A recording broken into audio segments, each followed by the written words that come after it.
Just wanted to analyze this for fun, for those who care about this sort of thing. If you want to criticize my commentary or point out an error, just be really specific in the comments. I appreciate those comments. But it doesn't help if you just tell me I'm wrong. I just try to be specific. Okay. So I'll kind of tell you how I interpret this, and then I'll kind of read some of the things that those who agree, I suppose, were saying in the comments and comment on that. The vast majority of ex-Calvinists are really ex-hyper-Calvinists. They are either victims of carnally minded people having taken too many liberties. Are they the victims of somebody who is carnally minded, or are the victims themselves carnally minded? I'm not sure exactly what she's saying. And they've taken too many liberties. So these are the false teachers to people that are taken captive by, quote, hyper-Calvinism?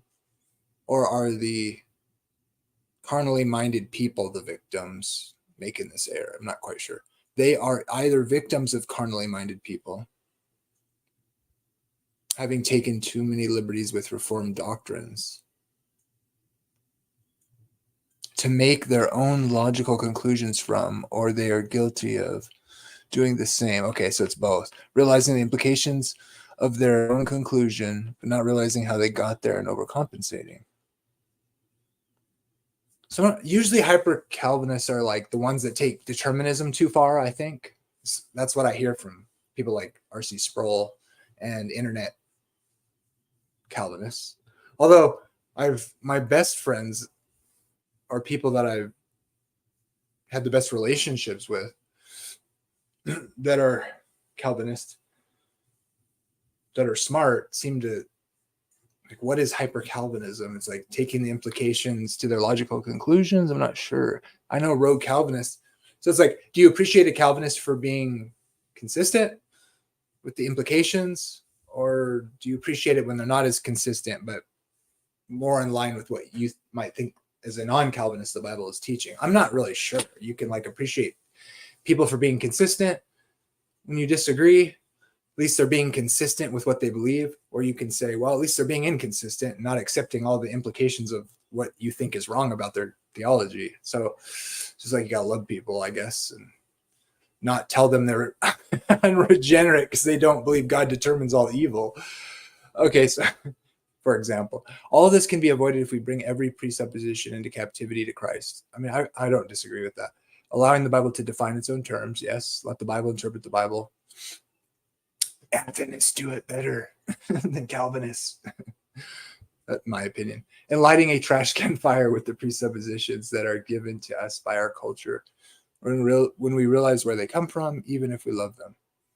Yes, give up everything to God, what he says. Let's like, even if everybody keeps Sunday Sabbath, Jesus is Lord of the real Sabbath. Let's keep that Sabbath because we don't care what men think like the Pharisees, but what God thinks. We keep his commandments and they're not burdensome, which includes resting on the Sabbath day, that day Jesus created for man in the garden and therefore is Lord of the Sabbath, maybe.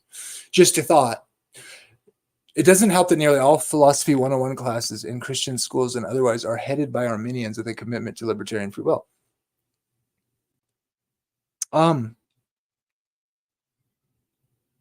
Libertarian free will is why evil exists. It's true that beings that make decisions and corrupt themselves through carnally minded decisions, usually stemming out of pride or self-glorification, yes. That is something that arises from the world, as it were. Oh, but God created the world, yes. And the Bible is very careful to tell us that there was no sin that God created.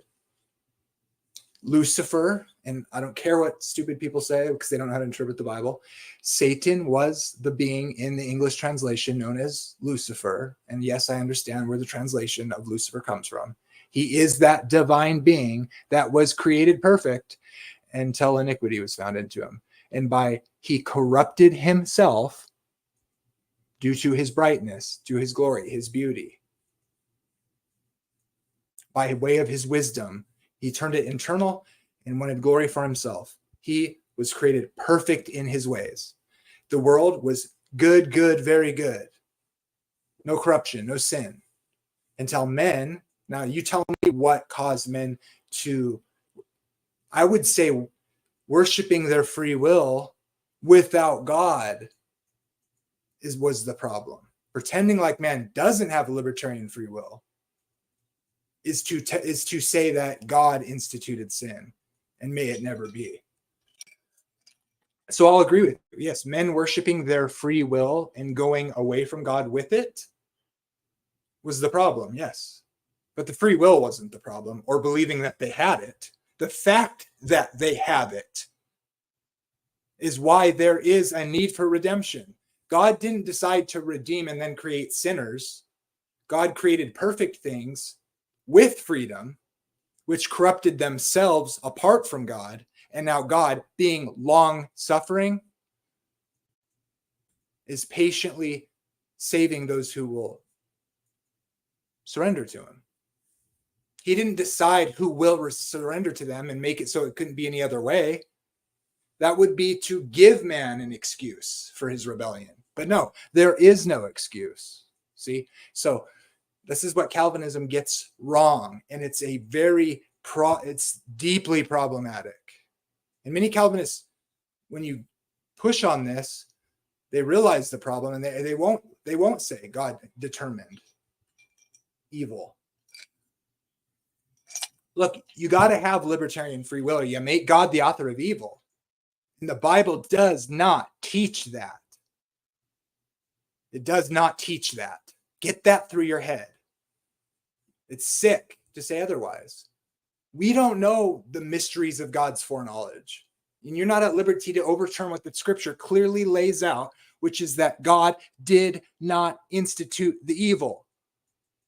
That we don't worship free will, we worship God. The problem isn't thinking we have free will. The problem is the fact that we have it and we misuse it. This is classic historic Christianity. I'm sorry that people who did a very good thing when they left the Roman Church and understood righteousness and justification by faith, that saved the world, okay? And that was the work of God. But taking that philosophy to the next level and trying to undermine libertarian free will because you think you need to I don't know what, you get God off the hook. You're putting God on the hook. You guys are putting God on the hook, and your